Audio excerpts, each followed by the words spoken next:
So last night my friend Traven messaged me saying, hey, check this out. I looked at it, I was like, wait, what?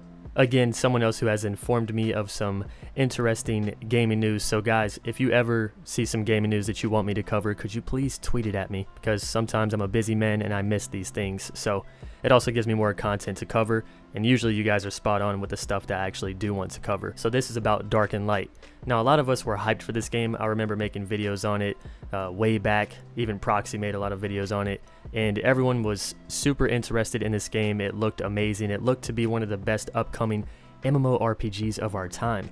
But then we found out that the game would play more like Ark Survival and have capped servers. But when you think about it, even if the servers are capped at like 400 people, that's still a lot of people to go to war with. But they could be capped somewhere around 100, 150. I haven't checked the most recent updates or really looked, but all I know is that this game will not be as massive as, you know, our typical massive multiplayer online games like ArcAge and ESO and the usual games of the genre. But yes, the game has just announced that it will be going into early access July 20th, that is tomorrow, one day from this video. That's super random and out of nowhere because there was no warning that the game would launch anytime soon.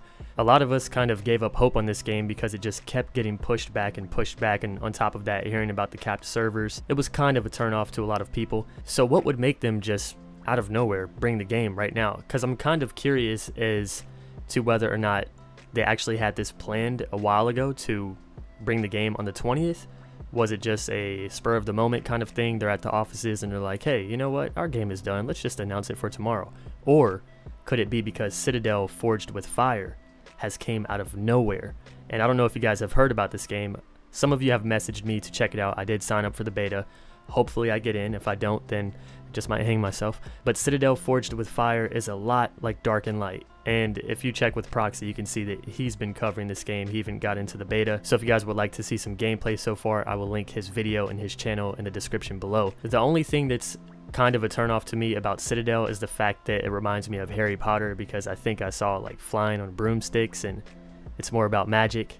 That's never really been my style. It's why I never play a mage in games. So yeah, it has me thinking that maybe they saw that Citadel just came out of nowhere and everyone was hyped about this game, and they're like, you know what, we can't let people lose hype for our game, so let's come out of nowhere with an early access date.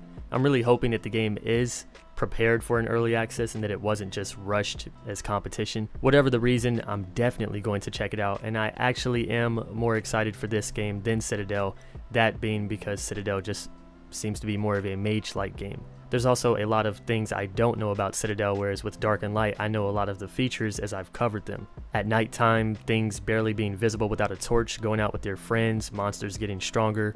Spooky shit. I'm actually really excited for this and I can't wait for that immersion. Well, I hope it makes me feel that way. So are you guys going to be checking out Dark and Light, and how do you feel about this game coming out of nowhere? Which are you more hyped for, Citadel Forged with Fire or Dark and Light? I believe Citadel has an upcoming beta this weekend. I'll list the actual date on the screen here, but if I get into that, I'll be checking that out as well. So 2 survival RPGs on the list to cover. I've actually been having a lot of content to cover lately, which is pretty cool. And as I said, if you guys have any gaming news you would like me to cover, please tweet it to me. My Twitter is Cryy. That's where I'm most active. So with that being said, I will catch you guys in the next video. See you soon, friends.